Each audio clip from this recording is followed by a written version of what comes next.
साथियों, एक बार फिर स्वागत है आपका पीएस एकेडमी बिड़वाल में। ज्यामिति की बेसिक को हम सीख रहे थे और उसके फर्स्ट लेक्चर में हमने यहाँ पर देखा था बिंदु, रेखा, रेखाखंड, किरण, सरल रेखा, वक्र रेखाएं, सरेखी, असरेखीय, संगामी रेखाएं, समांतर रेखाएं, प्रतिच्छेदी रेखाएं और कुछ कोणों के बारे में हमने जानकारी ली थी।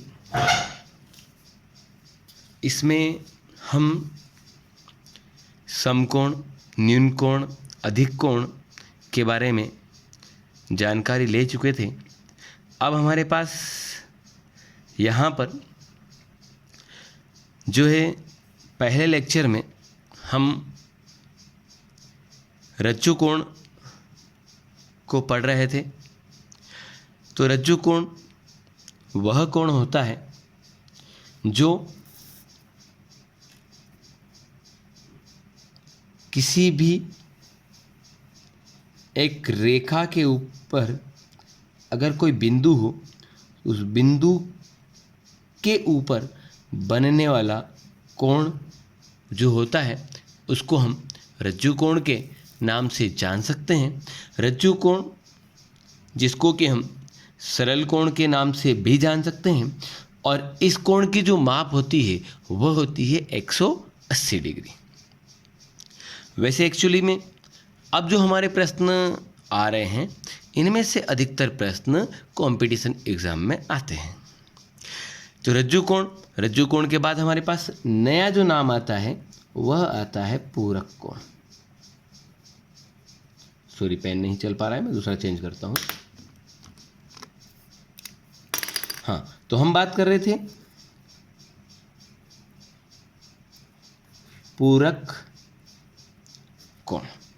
तो पूरक कोण की बात करें, वैसे आपने यहां पर समकोण को तो पढ़ा ही होगा। तो समकोण का मान होता है 90 डिग्री, यह आपने देखा है।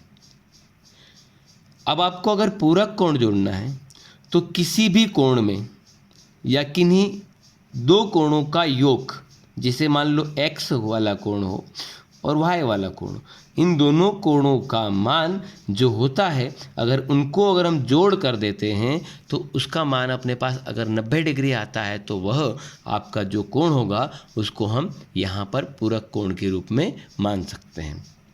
तो कोई सा भी आप जो प्रश्न होता है उसमें कुछ इस प्रकार से क्वेश्चन होते हैं कि जैसे कोई एक कोण दे दिया, मान लो आपको दे दिया है कि 50 डिग्री ये दे दिया है और आपको फिर यहाँ से पूछा जाएगा इस 50 डिग्री का पूरक कोण क्या है। तो आप यहाँ पर सीधे से एक आकलन लगाएंगे कि 90 डिग्री में से 50 डिग्री को आप कम कर देंगे, जो बचेगा वह उसका पूरक कोण होगा। या फिर एक कैलकुलेशन लगा दीजिए, एक अपने अनुमान से इसमें देख लीजिए कि इसके अंदर हम क्या जोड़ें कि हमारे पास 90 डिग्री आ जाए। तो इसको थोड़ा सा हम हल करते हैं। ये हो जाए 90, ये 50 इस साइड से इस साइड जाएगा तो 50 डिग्री, अर्थात आपके पास यहाँ पर आ चुका है 40 डिग्री। इस प्रकार से भी निकाल लीजिए और एक लॉजिक अगर आप दिमागी रूप से ही करना चाहें तो कर सकते हैं। अब ये जरूरी नहीं कि आपके पास 50 डिग्री का ही कोण है, यहाँ पर हर बार घुमा घुमा के दे देते हैं। फॉर एग्जांपल आपको यहाँ पर बोल दिया कि 76 डिग्री है, 76 डिग्री का आपको पूरक कोण ज्ञात करना है। लगाएं आप अनुमान, क्या होगा इसका पूरक कोण? जी हाँ, आप बिल्कुल सही सोच रहे हैं। इसका पूरक कोण बनेगा आपके पास 14 डिग्री। तो आपको समझ में आया होगा, जब भी आपको किसी भी एक कोण को दे दिया जाता है और उसका पूरक कोण पूछा जाता है तो आप वहाँ पर सीधे एक ही काम करेंगे कि उसको 90 डिग्री में से घटा दीजिएगा। आपका जो भी मान आएगा वह आपका जो कोण दिया हुआ है उस कोण का पूरक कोण हो जाएगा।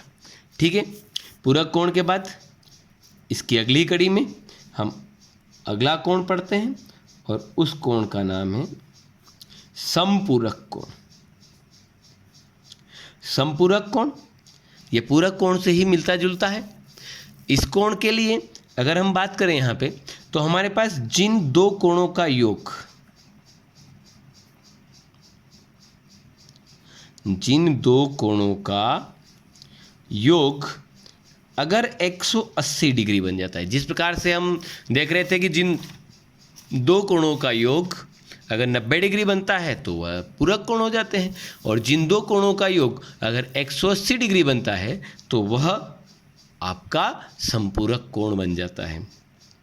तो जिस प्रकार से आपने पूरक कोण का मान निकाला था वैसे ही इसमें निकाल दीजिए। इसमें क्या होगा, जैसे मान लो आपको दे दिया कि एक कोण दे दिया 110 डिग्री, अब यहाँ से आप इसका संपूरक कोण खोजने की कोशिश करेंगे, तो आपको तो मालूम ही है कि दो कोणों का योग 180 डिग्री होना चाहिए। तो आप क्या करेंगे, सीधे 180 डिग्री में से इसको घटा देंगे तो आपके पास एक नया कोण प्राप्त हो जाएगा, और वह कोण जो होगा वह 110 डिग्री का संपूरक कोण होगा। तो 110 डिग्री, 180 में से 110 घटाया तो आपके पास यहाँ पर बचा 70 डिग्री, और 70 डिग्री किसका संपूरक कोण है आपके पास, 110 डिग्री का। अब बाय द वे अगर आपको ऐसा बोल दें कि ये 70 डिग्री है, इस 70 डिग्री का संपूरक कोण क्या होगा, तो आपने लॉजिक लगा लीजिए, 180 में से 70 को घटा दीजिए, आपके पास यहाँ पर आ जाएगा 110 डिग्री। इसी प्रकार से कुछ और प्रैक्टिस के लिए आप कुछ भी ले सकते हैं कोण, और देखिए जैसे फॉर एग्जांपल मैंने यहाँ ले लिया 80 डिग्री, 80 डिग्री का संपूरक कोण क्या होगा, तो 80 डिग्री 180 में से 80 को घटा दीजिए, आपके पास क्या बन जाएगा 100 डिग्री। वैसे ही आपके पास आ गया कि 155 डिग्री है, 155 डिग्री का संपूरक कोण क्या होगा, तो आप यहाँ पर अनुमान लगा लीजिए क्या होगा। जी बिल्कुल सही, आपके पास 155 डिग्री का जो संपूरक कोण है वह बनेगा 25 डिग्री। ठीक है, तो ये हमारी कल्पना थी संपूरक कोण की। साथियों मैं आपको बता दूं, पूरक कोण और संपूरक कोण इन दो कोणों में से मैक्सिमम क्वेश्चन हर परीक्षा में पूछे ही जाते हैं, एक क्वेश्चन तो आता ही आता है समझ लीजिए। चलिए इसके बाद और भी कुछ कोणों के बारे में हम जानकारी लेते हैं। तो हमारे पास अगला कोण जो आता है वह कोण आ रहा है आसन्न कोण। आसन्न कोण वह कोण होते हैं जिनमें जो होता है एक भुजा आपकी कॉमन रहती है। मान लिया जाए एक ये यहाँ पर कोण बना दिया, एक ये कोण बना दिया, तो यहाँ पर अगर हमने बोल दिया एक्स वाई और ये ए बी दे दिया, तो आपके पास एक्स ए बी कोण एक्स ए बी जो है यह, और दूसरा कोण है आपके पास, सॉरी मैंने गलत लिख दिया, दोनों जगह एक्स एक्स कर दिया, यहाँ पे वाई कर देता हूँ। तो एक्स ए बी और ये है वाई बी ए, वाई बी ए। तो एक्स ए बी और वाई बी ए इन दोनों कोणों में आपके पास यहाँ पर देखिए ये बी ए या ए बी वाली जो भुजा है यह दोनों कोणों में कॉमन आ रही है, अर्थात यह आपके पास जो दोनों कोण हैं इन दोनों कोणों को आप बोल सकते हो कि यह आसन्न कोण है। ठीक है, वैसे इंग्लिश में इसको एडजेसेंट एंगल के नाम से भी जानते हैं कि यह एडजेसेंट एंगल है। अब आसन्न कोण के बाद कोणों की कड़ी में नया हम लेते हैं शीर्षाभिमुख कोण।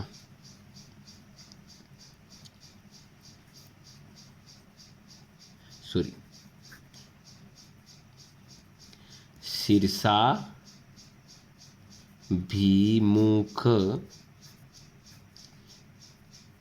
कोण। शीर्षाभिमुख कोण, वैसे हमने यहाँ पर प्रतिच्छेदी रेखाएं पढ़ी थी। प्रतिच्छेदी रेखाएं जो होती है उसके अंदर अधिकतर शीर्षाभिमुख कोण बनते हैं। एक बार मैं आपको उसको शीर्षाभिमुख कोण को फिर से बता देता हूँ। ये मेरे पास दो रेखाएं हैं, दोनों एक दूसरे को किसी एक बिंदु पर प्रतिच्छेद कर रहे हैं, और वैसे जो शीर्षाभिमुख कोण होते हैं उसका जो नाम है वह आपके पास है दूसरे रूप में, इसको आप सम्मुख कोण के रूप में भी जान सकते हैं। सम्मुख कोण, सम्मुख यानी कि सामने वाला। तो देखिए यहाँ पर मैंने ए बी वाली रेखा थी, सी और डी वाली रेखा थी। ये दोनों बिंदु ओ पर एक दूसरे को क्रॉस करती है, काटती है।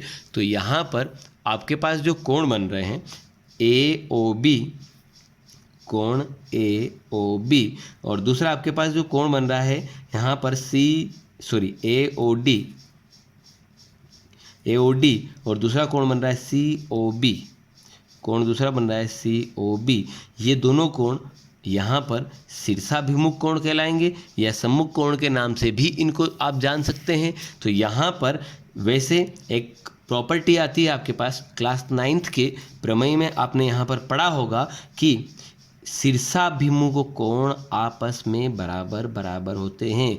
तो कोण ए ओ डी और कोण सी ओ बी जो होते हैं, यह दोनों कोण शीर्षाभिमुख कोण कहलाते हैं। और यहाँ पर ये हुए। अब यहाँ एक ये भी बनता है ए ओ सी और बी ओ डी, ये दोनों कोण भी शीर्षाभिमुख कोण ही होंगे। शीर्षाभिमुख कोण मतलब कि आमने सामने के जो कोण होते हैं उन्हें हम शीर्षाभिमुख कोण कह सकते हैं। ठीक है, अब आगे बढ़ते हैं। शीर्षाभिमुख कोण के बाद में हमारे पास एक और जो नया कोण हम लेने जा रहे हैं उससे भी रिलेटेड क्वेश्चन कंपटीशन एग्ज़ाम में आता ही रहता है कि यह क्या है। तो देखिएगा, मैं आपके सामने अब यहाँ पर रेखाओं में उतर चुका हूँ। तो रेखाओं से संबंधित एक और कोण जो है उसको मैं आपको यहाँ पर क्लियर से समझाने की कोशिश करूँगा। तो हमारे पास यहाँ पर जो कोण है उसमें हम लेते हैं, हमने जो रेखाएं पढ़ी थी उन रेखाओं में दो समांतर रेखाएं पड़ी थी।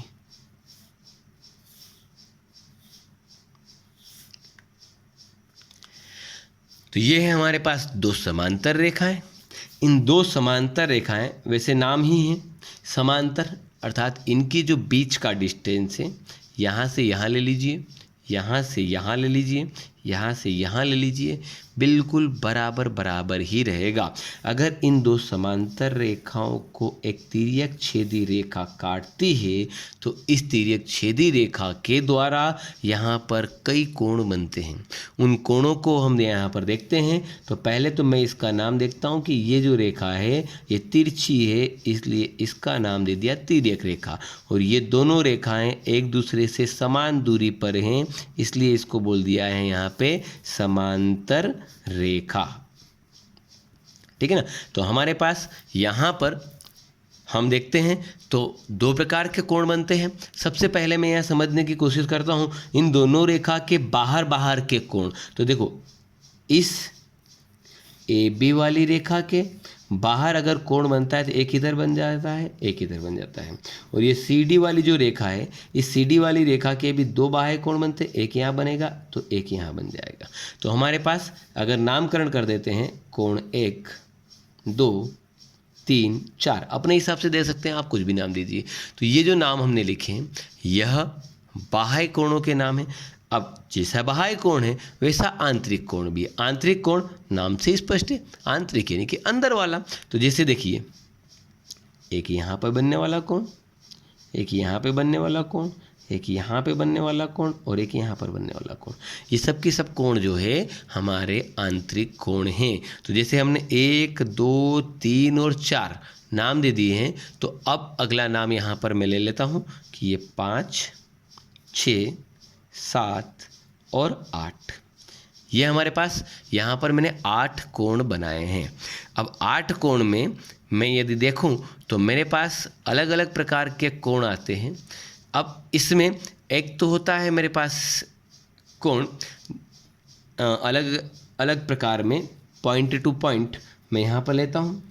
पहले नंबर पर मैं यहाँ पर ले लेता हूँ कि एकांतर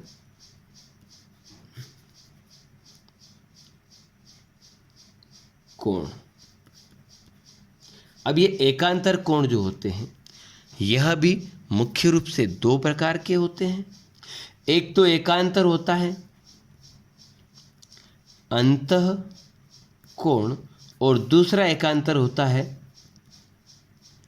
बाह्य कोण। वैसे एकांतर किसे कहते हैं? वैसे एकांतर को ये देखें तो नाम से ही स्पष्ट है, इसके नाम में ही इसकी परिभाषा भी छुपी हुई है। तो देखिए एकांतर जिसमें एक कोण छोड़ने के बाद में आपके पास जो अगला कोण आता है उस कोण को हम कहेंगे एकांतर कोण। अब एकांतर कोण दो होंगे, एक अंतः एक बाह्य। अंतः मतलब कि जो इसके अंदर स्थित है उसे अंतः कहेंगे, बाह्य मतलब कि जो बाहर स्थित है उन्हें हम बाह्य कोण कहेंगे। तो अब हमारे पास यहाँ पर देखिए, मैं थोड़ा सा डायग्राम पे लाता हूँ आपको। यहाँ पर देखिए जैसे कोण नंबर 5, कोण नंबर 5 के बाद इसने बोला एकांतर कोण, तो कोण नंबर 5 का एकांतर कोण कौन सा होगा? एक छोड़ के देखो, अगर नीचे आते हैं, इधर आते हैं तो ये 7 कोण छोड़ा और 8वां कोण, ये भी एकांतर हुआ। और अगर आप चाहते हो कि नहीं सर हमें इधर से बढ़ना है तो इधर से बढ़ सकते हो। देखो 5 है, इसके बाद हमने 6 छोड़ा और अगला कौन सा आ रहा है आपके पास? 8। आप यहाँ 7 में नहीं कूद जाइएगा, ये गलत हो जाएगा, आपकी दिशा चेंज हो जाएगी। आप या तो इस दिशा में चलिए या फिर आप इस दिशा में चलिए। तो आप जिस दिशा में भी चलेंगे वह आपके पास एक कोण अगर छोड़ दोगे तो वहाँ पर आपको एकांतर कोण मिलेंगे। अब इन दोनों रेखाओं के आपके पास अंदर का कोण है, इसलिए आप इसको अंतः कोण लोगे। अब बाह्य कोण की भी बातें आ जाती है, यहाँ पर बाह्य कोण भी आप अगर लेना चाहें तो बाह्य कोण भी आप ले सकते हैं। अब पहले अगर मैं देखूं तो एक प्रॉपर्टी और मुझे यहाँ पर बीच में याद आ रही है, एकांतर कोण आपस में बराबर होते हैं। ये प्रॉपर्टी वेरी मोस्ट IMP है कंपटीशन एग्जाम के लिए। तो क्या होता है? एकांतर कोण आपस में बराबर होते हैं, चाहे एकांतर अंतः कोण हो या चाहे एकांतर बाह्य कोण हो, वह आपस में बराबर बराबर ही होंगे। तो देखिए कोण 5 का एकांतर कोण कौन होगा? तो क्लियर है, अभी अभी हमने देखा कोण 5 का एकांतर अंतः कोण कोण 8 होगा। कोण 6 का एकांतर अंतः कोण क्या है? तो कोण 6 का एकांतर अंतः कोण कोण 7 है। वैसे ही अगर हम और आगे बढ़ें तो यहाँ पर हमारे पास एकांतर बाह्य कोण को हम समझने की कोशिश करते हैं। तो एकांतर बाह्य कोण आपके पास कौन सा वाला कोण बनेगा? तो हम बाह्य कोण में देखते हैं कि 2, इसके बाद में हमारे पास यहाँ पर अगला अगर कोण हमें लेना है तो हमारे पास कौन सा होगा? 2 के बाद इस साइड से अगर हमें चलना है तो 2 के बाद 3, 3 के बाद 4, तो कोण 2 के बराबर हो जाएगा कोण 4। ये हमारा बाह्य कोण बन रहा है, ये हमने देखा था अंतः कोण। अब हम बाह्य कोण को, कोण 2 के बराबर में ये छोड़ा, यहाँ आ गया बाह्य कोण हो गया। अगर 1 लिया तो ये छोड़ा, इधर से भी अगर चलने चाहो तो इधर से भी चल सकते हो। ये लिया, ये छोड़ा, ये आ गया। इधर से चलना चाहो तो ये लिया, ये छोड़ा और ये आ गया। तो कोण 1 जो है इसके बराबर आ जाएगा आपके पास कोण 3। ठीक है, तो आपको एकांतर अंतः कोण और बाह्य कोण दोनों के बारे में आप यहाँ पर अच्छी तरह से समझ गए होंगे। जरूरी नहीं कि एकांतर अंतः या बाह्य ही हो, उसके आउटसाइड भी आप देख सकते हैं। ओनली एकांतर को अगर समझना है, मतलब एक को छोड़ करके वो कोण आपस में बराबर होते हैं। देखिए अब यहाँ पर 8 ले लिया, सिर्फ एकांतर समझते हैं अब हम। 8 ले लिया, 8 के बाद 1 छोड़ा मैंने, 4 और 3 देख लिया, तो ये 8 और 3 भी बराबर हो जाएगा। वैसे ही 7 ले लिया, 8 छोड़ा और ये 4 आ गया, तो 7 और 4 भी बराबर हो जाएंगे। वैसे कि वैसे यहाँ भी प्रोसेस अपनी बन जाएगी। और यही वाली प्रोसेस अब मैं यहाँ पर ये वाला जो डायग्राम है इसको सिर्फ ऐसे बनाता हूँ। देखिएगा, ज़रा गौर कीजिएगा, आपको कुछ याद आ रहा होगा। पिछला ही हमने जो डायग्राम बनाया था, जस्ट थोड़ी देर पहले एक डायग्राम बनाया था, और वो जो डायग्राम बनाया था उसमें हम देखते हैं, यहाँ पर देखिएगा शीर्षाभिमुख कोण बन रहा है आपका। शीर्षाभिमुख कोण कैसा होते हैं, आमने सामने के कोण बराबर होते हैं। और अपने पास यहाँ पर भी क्या कंडीशन हो रही है कि ये आमने सामने के कोण ही तो आ रहे हैं, एकांतर अंतः कोण हैं। और शीर्षाभिमुख कोण की परिभाषा भी बोल सकते हो इसके साथ आप। तो यहाँ पर एकांतर कोण जो होते हैं, एक कोण छोड़ करके या आमने सामने की सिर्फ दो रेखाएं एक दूसरे को प्रतिच्छेद करें तो आमने सामने के कोण भी आपस में बराबर होते हैं। अब हो रहे कि अगर कोई दो तिर्यक छेदी दो समांतर रेखाएं हैं और उनको एक तिर्यक छेदी रेखाएं अगर काटती है तो काटने के दौरान वह जो तिर्यक छेदी रेखा होती है वह, जैसे अपने पास यहाँ पर दो तिर्यक छेदी रेखाएं, वह तिर्यक छेदी रेखाएं उन दोनों समांतर रेखाओं को जिस कोण पे काटती है, अगर यहाँ पर जो कोण बन रहा है तो पक्का है इस दूसरी वाली रेखा को काटेगी तो यहाँ का कोण भी आपस में बराबर होगा। इस साइड जो कोण बनेगा वह इस साइड के कोण के बराबर होगा। तो अगर मैं इसको 3 और इसको 4 नाम दूँ, नीचे अगर इस रेखा के साथ नीचे का कोण इधर का ये है तो इस रेखा के साथ नीचे का कोण भी यहाँ पर बराबर होगा। और ये जो बराबर वाली जो कंडीशन होती है इसको हम संगत कोण बोल सकते हैं। और संगत कोण का दूसरा नाम करस्पॉन्डिंग कोण एंगल्स के नाम से भी आप जान सकते हो, जो कि इंग्लिश में आता है। तो शायद आपको समझ में आया होगा कि संगत कोण आपस में बराबर होते हैं, एकांतर अंतः कोण आपस में बराबर होते हैं, एकांतर बाह्य कोण आपस में बराबर होते हैं, शीर्षाभिमुख कोण आपस में बराबर होते हैं। मैक्सिमम एग्जाम में इनसे रिलेटेड प्रश्न आते ही रहते हैं। तो आज की वीडियो हमारी बहुत ही महत्वपूर्ण है, ज़रा गौर से देखिएगा, नहीं आए तो इसको पुश कीजिएगा, फिर से रिवाइंड कीजिएगा, फिर से देखिएगा। अब हम अगले वीडियो में मिलेंगे, उसमें हमारे पास कोणों से संबंधित और भी बहुत सारी चीज़ें होगी। तो आज के लिए बस इतना ही। धन्यवाद।